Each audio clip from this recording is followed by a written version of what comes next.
Hey, and welcome back to Future Thinkers. Today, our guests are Tyson Yunkaporta and his wife, Megan Kelleher. Tyson is the author of Sand Talk, an Indigenous thinker from the Appalachian clan from the Western Cape of Queensland, Australia. And Megan is an Indigenous scholar at the RMIT in Melbourne, who is currently researching the connection between blockchain and Indigenous knowledge systems. She's of Barada and Gabalbara heritage of Northeast Queensland, Australia. In this episode, we talk about many different things, integrating Indigenous wisdom with contemporary life, whether technology is adaptive or destructive for humanity, growth and scaling in human systems, and transitional cultures on the way to a healthier way of being in this world. For all the links and show notes, go to futurethinkers.org/132, and to see the full interview, join our community at futurethinkers.org/members. Finally, to learn more about the Future Thinkers Smart Village project, you can go to futurethinkers.org/village. Now let's get into the show. I'm going to be curious to see what you guys are thinking about in a year from now, if you continue to stay plugged into the global network and into that global conversation. Because coming from your very local perspective with actual wisdom that has been not just you discovering shit on your own, but actually passed down through, I'm assuming, a few generations, you have some insight on what this new kind of switched on part of our brains is doing. And as you kind of participate in that conversation more, I'd be interested to see what kind of like culture and wisdom you think would be appropriate for that, because it is global. It is like there is a global internet culture, for better or worse, but it doesn't know what to do with itself. And it actually, for a lot of people, is their primary culture. So what does that mean? Like you can see like people starting to wake up to the importance of being local again.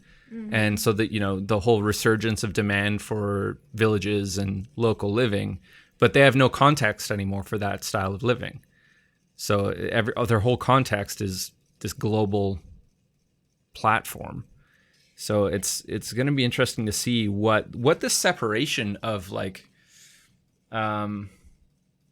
where that global conversation has its utility and its place and where it doesn't, and what kind of culture can we establish that actually allows it to be in its appropriate slot. The global culture is very adolescent, you know? Yeah. So from our perspective, it's more of a time-based, a deep time perspective, and from a more deep time perspective of reality, this technology is a very temporary thing.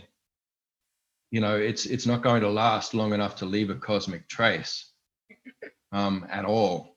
So, I mean, I'm sure some interesting things are going to happen in this very brief moment when we have all this digital stuff going on. But frankly, there just isn't enough resources to keep this going for much longer. You know, well, maybe a few decades at best. And that's not going to be able to be everybody. It's going to end up being quite a small elite that has access to these things. And you're seeing that already. People are saying, oh yeah, we're all, human beings right now, we're all working from home, we're all on our laptops and, all these sorts of things. But most of the people in the world aren't. That's most of the people, but there's this kind of bubble that these elites are in, where they're thinking that's everybody. It really isn't. And it's not, it's a brief moment in time. It's not going to be all time.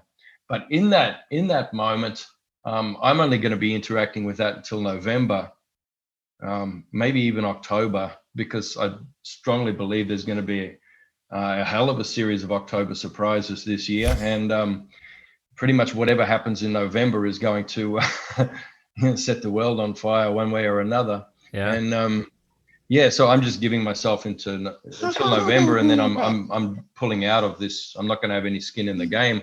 But Megan's sticking around. So she's working in her PhD looking at a blockchain and Indigenous knowledges. And so she's really tracking where it's going. So the first iteration of blockchain is really trying to find all these solutions. And essentially what the first iteration of blockchain was doing, from what I understand from Megan, is it's trying to sidestep trust. Yeah. The trust issue, so that we can still have this this system that's like this sort of fascist combination of power and authority, corporate and state lines being blurred by oligarchs on both sides, etc. We can still have that, and we can circumvent the issue of trust so that we can kick the can down the road a bit longer, and try not to descend too much into totalitarianism. Hey, we can have fascism without totalitarianism or whatever. I don't know. I can't really get my head around it. But it looks like blockchain 2.0 is, and even 3.0 coming down the track, is getting a lot more interesting. And so out of that, you're getting a lot of, the P2P movement and 1,000 different things, ideas of holochain, which is not really supported by the tech yet, but just the idea of holochain and the ideas that are coming around, peer-to-peer networks, and, people sort of going, stuff servers, we don't need servers. We can have our computers talking to each other. And then from there going, hang on, we don't need the computers to talk to each other. We can talk to each other, and we can create commons, and we can create, these communities where there's actually strong links and meaningful interactions, and we can create our own economies. And so that's what's sort of coming out of it, I feel. So I feel it's really interesting that this brief blip of tech is potentially going to be the thing that leads people back to a more connected, interdependent, what Megan was referencing before, that interdependent sort of syndication of sort of local governments sort of all operating together, rather than these massive, big, monolithic nations. So it'll actually help us to move away from this temporary system of centralized authority and control and power, and move back into more distributed power, distributed economies, and flows of value, and true diversity, like a mosaic pattern of communities that are living on land bases and being shaped by their unique bioregions and interacting in true diversity and therefore innovation with each other. I think that'll be best case scenario where it will lead. Otherwise, it'll just be a technocratic elite that sort of hangs in there for a few more centuries and pretty much kills all of us and everything. But we don't know either. But only one of those two things. Well, we could also have a future where, we have AIs that have, kind of incorporated Indigenous, governance kind of and knowledge principles, where they are sort of, asking about, asking themselves questions, or their purpose might be, how do I be a good ancestor? And so their protocol might be, around, without sort of wanting to bandy about terms that are just overused and sort of, becoming meaningless, like sustainability, but finding real meaningful ways of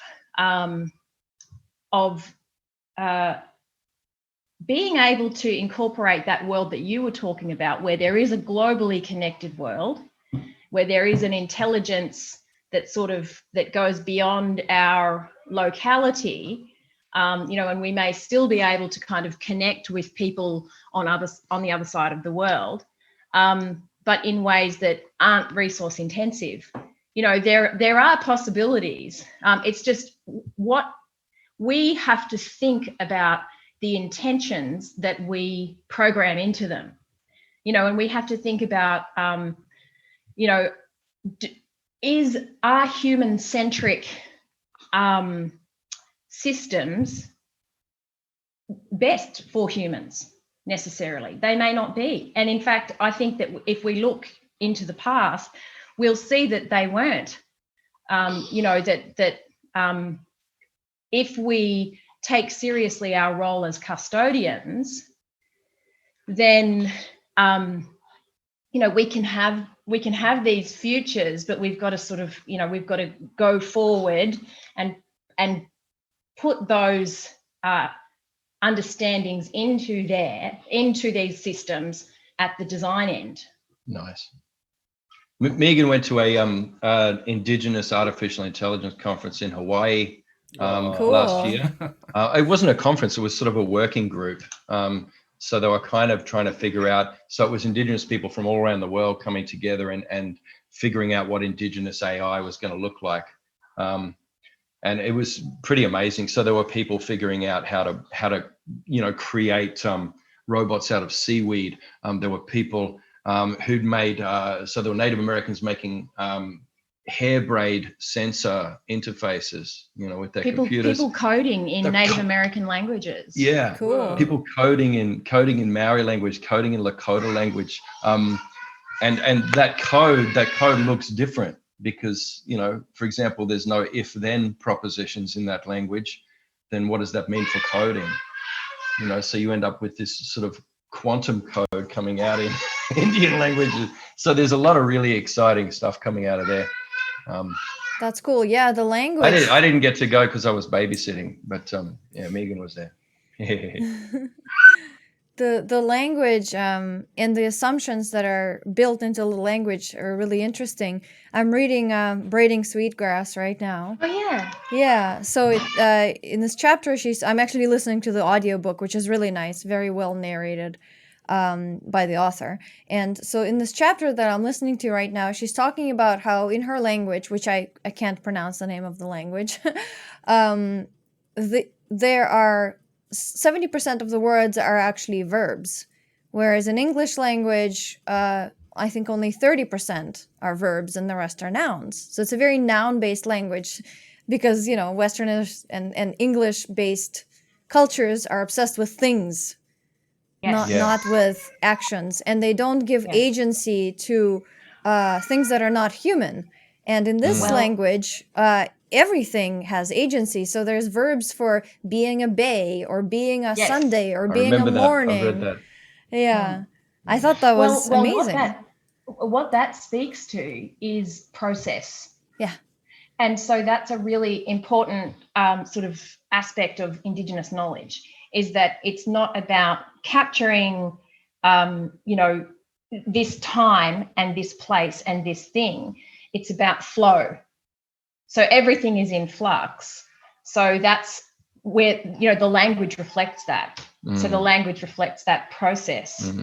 And that's, the being a bay kind of gives, it gives liberty to water, so that at this time it's a bay, it's being a bay, but then, it's not bound by the shores that confine it, because, in its next iteration, or, as its flow moves, onto its next part in its step in the process, it might be being a cloud or being a river, or I read that too, and it's awesome. I think this is, you're right, where we need to sort of I think when it comes to coding, we need to think really carefully about, well, what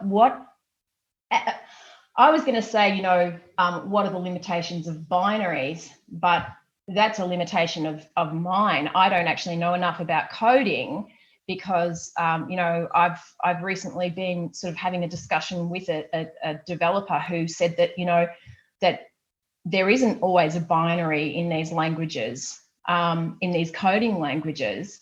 But yeah, I think there's something to be said about the concept of language itself and what we bring to these codes, these different platforms when we encode them.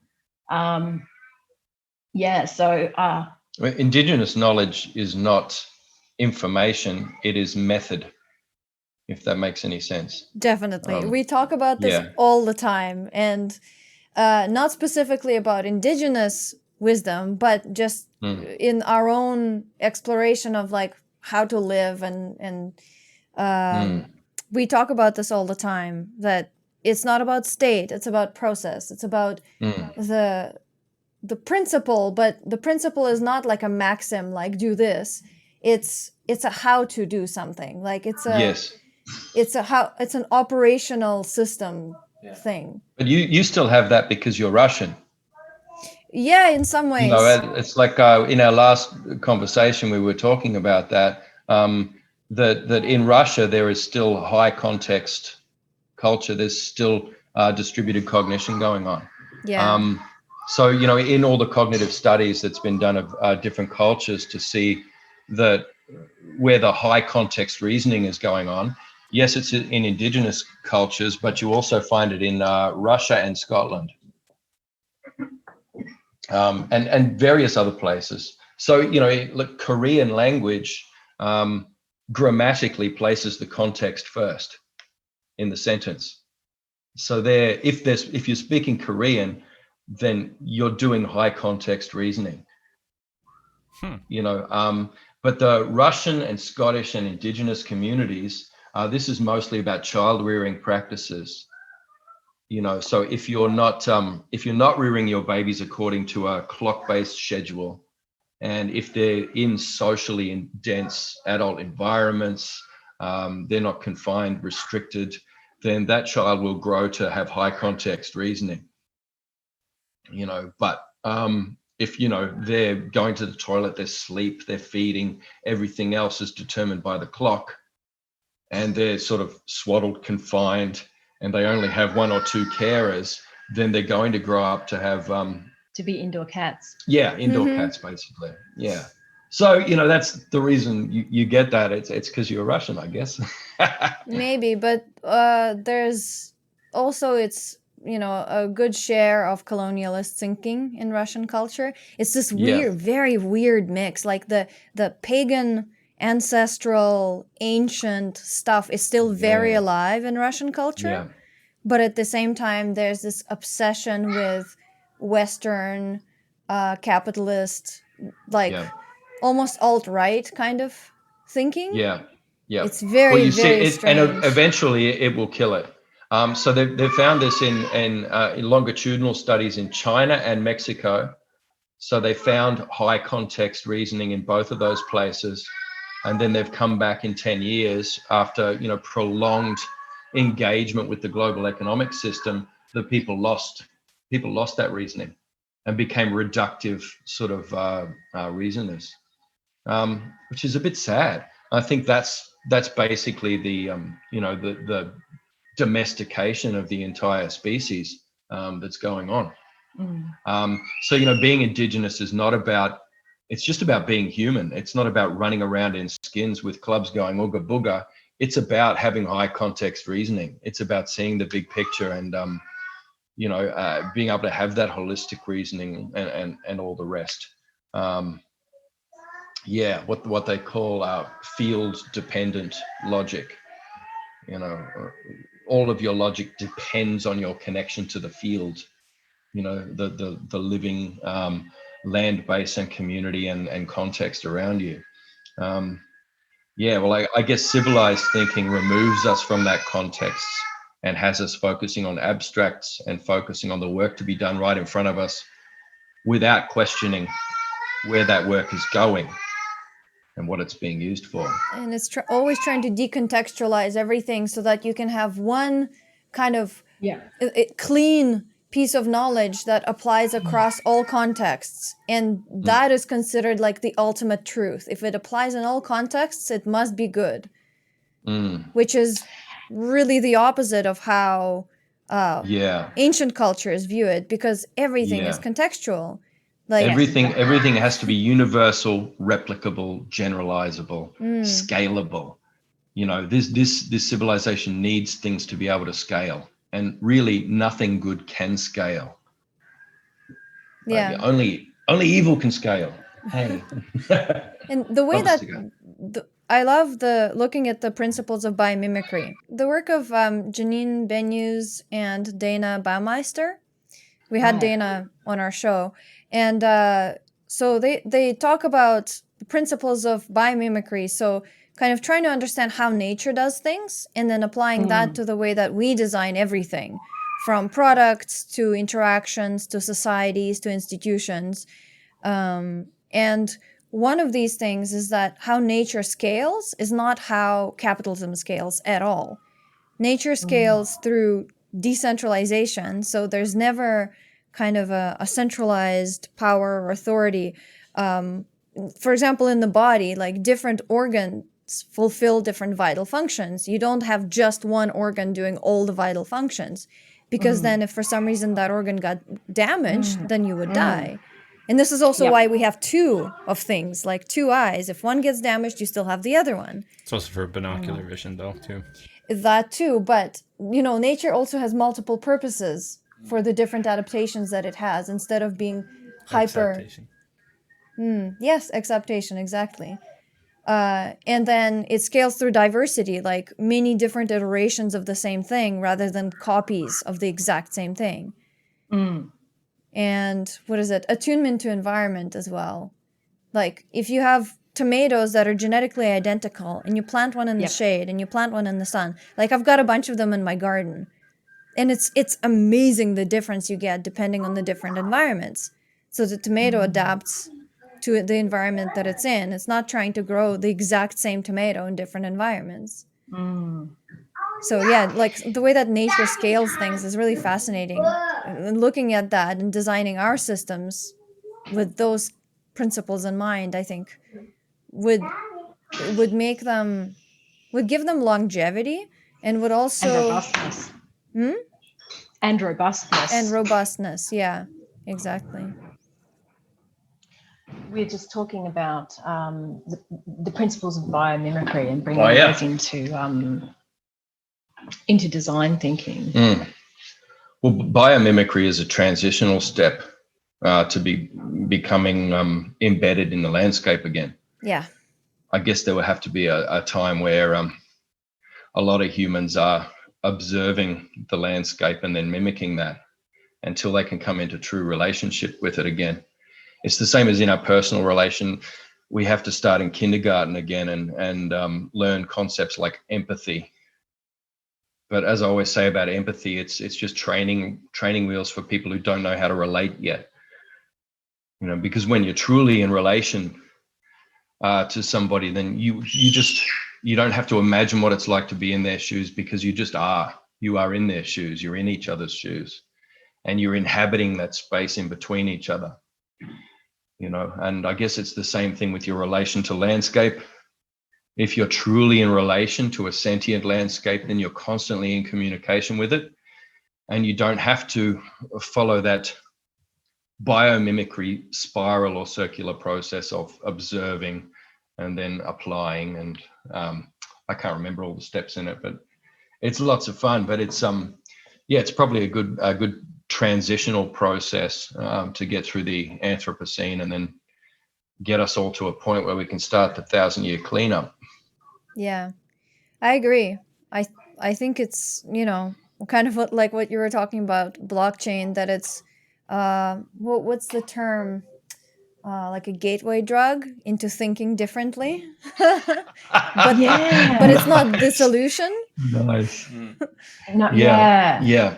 Training wheels. It's training wheels to get us back into a relational form of governance and economy. Yeah. Nice.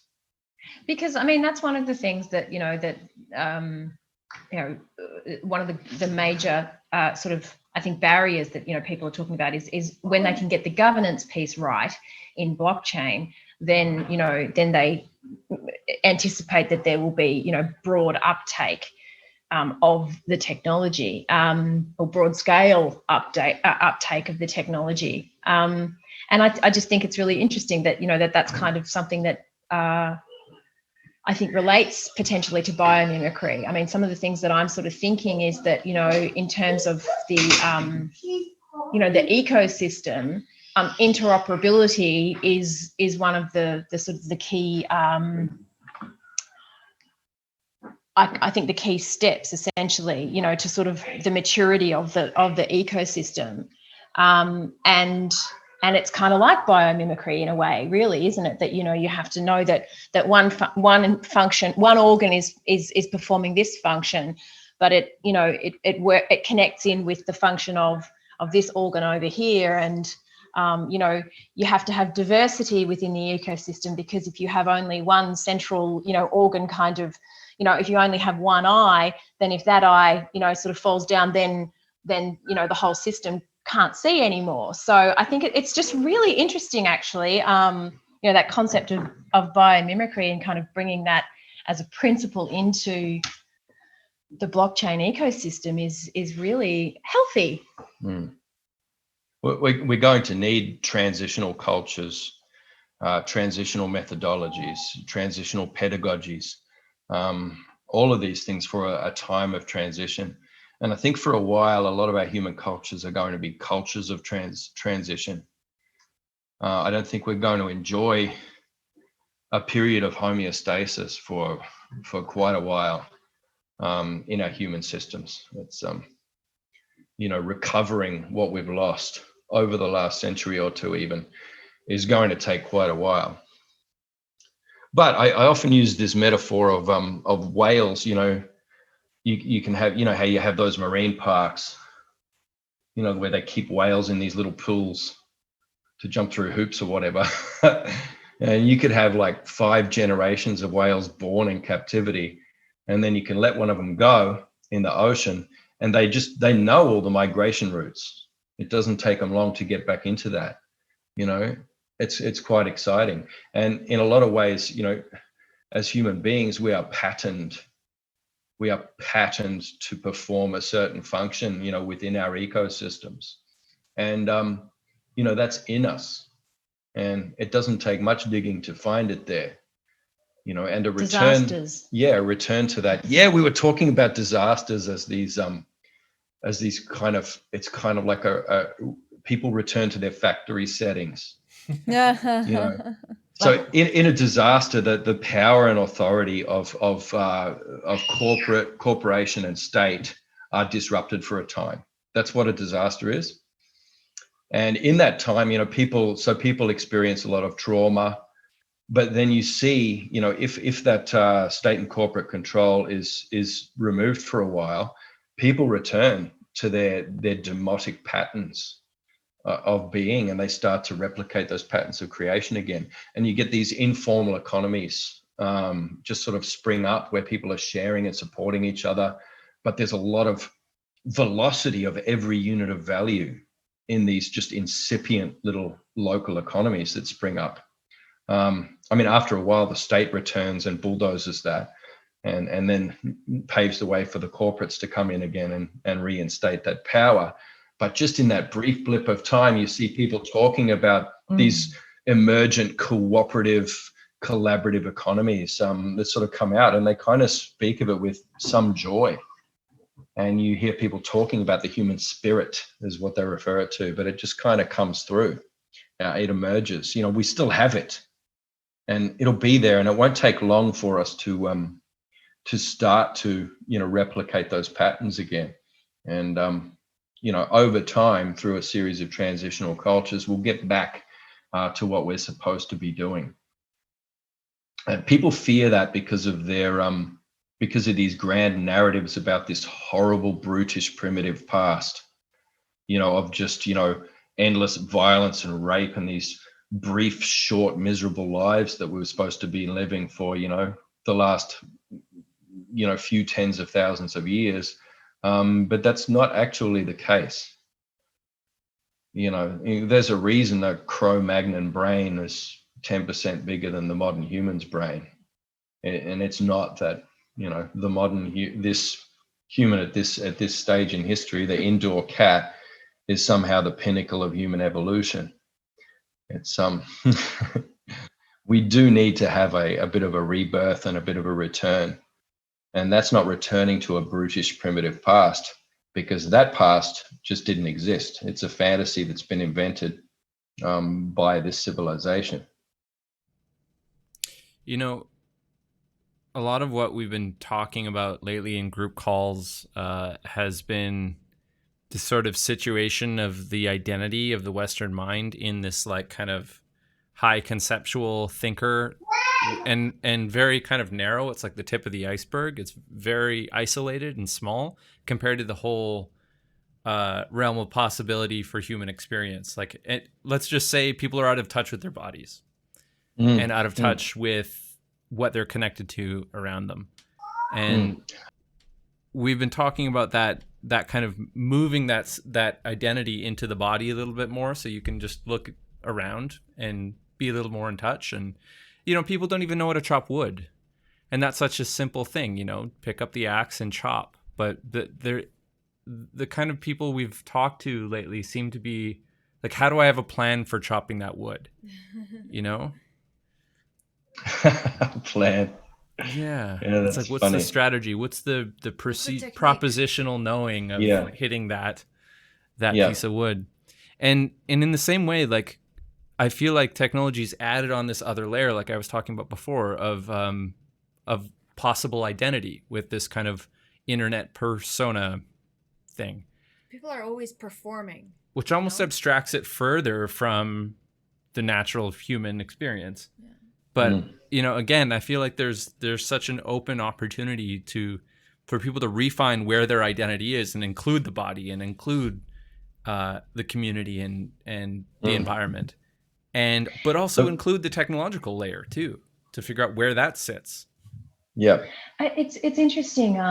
So I'm part of a research community at the university that I'm at, which is RMIT in Melbourne, and so I sit within what's called the digital ethnography. Sorry, digital ethnography research centre, and there's so you know, digital ethnography is you know, the key component essentially of what, you know, how these researchers work, and so, you know, so they'll be looking at you know, maybe you know, social lives kind of lived online, you know, or, you know, electoral processes, you know, through Instagram, or I don't know, just, you know, I'm just trying to give you a bit of an idea of some of the sorts of things that, you know, people might look at. And I was participating in a you know, a sort of an online event that we did, and there was this Instagram live you know, interview that happened, and it was a really interesting sort of experience, because you know, it kind of made for me you know, this well, people kind of look at social media as this kind of, you know, folly in a way. And I think, you know, there are people who look at these online lives that we have as a sort of a folly. And this, you know, amazing academic who's you know, part of that research centre, talked about how you know, these interactions that we are having, these digital relationships that we are having, they are valid and they are real, and we are relating, you know, we are connecting. And, you know, maybe there's something, I don't know, I mean, maybe it's the recording of it, or the reflecting on it, or the sort of looking back on, you know, at it. You know, maybe there's something problematic about that. I don't know. Maybe that kind of inhibits us from sort of, you know, moving forward. Maybe it inhibits the flows because there's a kind of a capture or something, you know, happening there. But I don't know. I mean, I sort of think, I think we shouldn't completely dismiss, or we shouldn't necessarily see these relationships that we're having, or these encounters that we're having, as necessarily disembodied. I don't know whether it's entirely, I don't know. I think that's something that's potentially still in question, and that's because we are kind of, we're at the forefront of it, and particularly, you know, at this time, you know, when everybody is, you know, there's books and books of research that's emerging now about how COVID has kind of you know, sort of impacted this, or created new forms of connecting and relating, and I think, you know, is it disembodied? I don't know. I mean, I feel like I'm part of your household at the moment. You know, whereas, and I actually feel, and I've talked about this with people, you know, at work. I was going into the campus. I was going and sitting in a room where there were no other academics at the time. You know, I would go there from, you know, 9 to 5. I'd do my work in the computer, kind of trying to connect with people, you know, who were basically an email address. I didn't know which room they sat in and where to go and find them. And I felt more disconnected then when I was on campus than I do now when people are kind of coming up and going, That's hey, true. you know, because we're all in this together. Mm-hmm. And, you know, and like I'm seeing people's kids bursting into the room and people are laughing, and I'm seeing, you know, all sorts of like, I'm seeing people are actually having to bring their lives to their workplace now because we're situated in our home. And I don't know, I mean, I kind of think it's sort of interesting. Like, You might have just changed my mind on all that. So in the pre-interview that we did last week or the week before, I think it was last week, you know, I actually took them to Mullumbul. oh yeah, You know, so I was showing them the groundwater there and where it is and how it all works. So is that not coming into place? yeah. So are we able to have some kind of relationality with place? That's not just a cyberspace, but we're actually connecting with place. A cyber place kind of thing. And I guess if we're talking about haptic cognition, you know, a haptic relation with the tools we use, like chopping wood, you know, your brain recognizes that acts as an extension of your arm. It recognizes your relationships as an extension of your neural processes. Mm-hmm. Why would we limit how far that could go? We can talk to someone in Canada, and I can feel like I'm sitting on that awesome couch you got in the background there. Looks And nice. loving your lighting, by the way. How is that less real? Yeah. You know, I've been thinking about this a lot because we have had online relationships for a lot of years and only online, and we've known people for years that we've never had the chance to meet in person, and have, you know, shed tears and all kinds of stuff, had all types of emotions online just in this format. And in the same way, I've never really thought about it before, but like in the same way that you finally come to meet people and you feel like you know them, you've known them for years because you have, it's just been through a screen though. You have this kind of like abstract knowledge of who they are that then comes into an embodied location based, you know, you can actually touch them, and it's not that far of an extension beyond what you already know them to be. It's just like, oh, now I can touch you, great. And like there are added dimensions, but I just realized that it's the same thing with place. You know, when we've been talking to someone and we see them in their environment too, that's almost a bigger trip than actually seeing them for the first time. It's like you being in their same environment that you've only had an abstract concept of. Like I only see your window and some vague picture frame behind you, and that's it. But suddenly I'm there, and it's like it's fully embodied. But I'm just mean to say that just like I've been talking about the internet culture being this like abstract thing that we need to figure out where the culture is, we are still connecting up and down between those two layers. Like, you know, we are forming real relationships, even though they're on opposite ends of the planet. And there's kind of almost a sense of touch happening there. I mean, I guess, and I mean, I guess the sort of sexual marketplace is usually where they're usually at the cutting edge of all technology. Yes. Yeah. So, you know, most of the tech we're using has come out of, Yeah. you know, a longing for intimacy, or, I mean, a fetishized version of that anyway, which is really interesting that's such a big driver. You know, like, so my daughter's 18, and she was telling me the other day that most of her, she can't get a job because there are no jobs right now. But she said half her graduating class of females is they're cam girls now. Yep. Because that's the only work they can get. Everybody's doing OnlyFans. Oh, that's it. So, and I'm thinking about that, you know, the ASMR thing. Yeah. Mm-hmm. Yeah. And there's a lot of like, you know, so they'll be doing. I hate ASMR.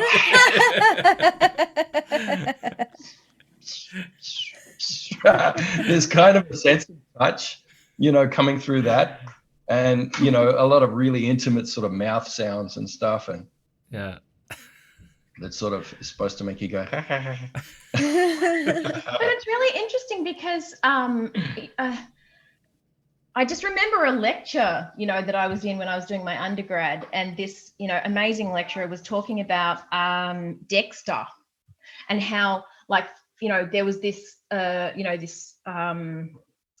problem that TV production companies were sort of, facing when, the internet kind of surpassed television, and how were they going to sort of, ensure that people, that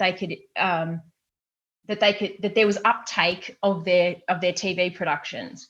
And so there was this, this kind of research that was done, like drawing on advertising, and drawing on, research into the sort of parasympathetic, nervous system and stuff like that, and responses, and how, like Dexter, they were, she sort of just showed the opening credits of Dexter, and how there was this kind of, you got really intimate, you see these tactile steaks kind of sizzling in the pan, and and these sort of these red colors, and how these palettes are used strategically to engender these responses from us through our eyes, limbic. Yeah, so these things do actually, like when we're looking at screens, where our eyes are telling our brains, which is, only that far away, that there's this thing that's really happening, and we're really having this kind of interaction with people. And there might not be the pheromone kind of transfer that's sort of, or the biotic sort of transfer that, that might be happening if I was, in your lounge room or whatever. But and that's kind of a good thing for pandemics, I suppose. But there's still something going on, and that's been proven through research. And we see how on demand TV consumption has kind of just gone off. Like people sit and they watch Game of Thrones, until it until there's no more episodes left to watch, kind of thing, so it's at the quantum level, we can be exchanging electrons anyway. There's electrons in your left buttock right now that are probably taking a quick holiday up to Alpha Centauri or something for a minute, and bouncing back into your right butt cheek. That's going on all the time. So while there isn't that biotic exchange going on, at the quantum level, shit, maybe. UV likes a good butt joke. It's all about the butt. I've told this story before, but UV and I, for a while there, were playing a lot of Minecraft. And if you're familiar with that game, super blocky, meant to be low res and silly looking, retro looking. And we played it enough that I started having dreams.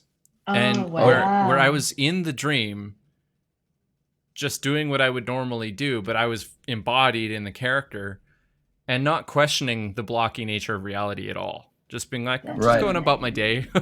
Everything's blocky.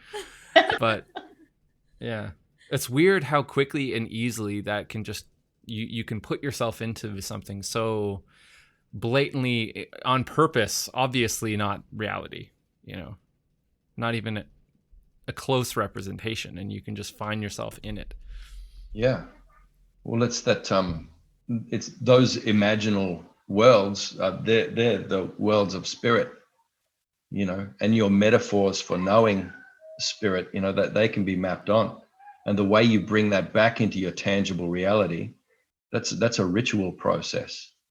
And so that's something that we've been doing for thousands of years, or a million years as human beings, as working with ritual contexts to create these imaginal realities, where we inhabit this halfway space or even this spirit space for a while. And we design these collective solutions and, tweaks of reality there. And then we bring it across into our real world.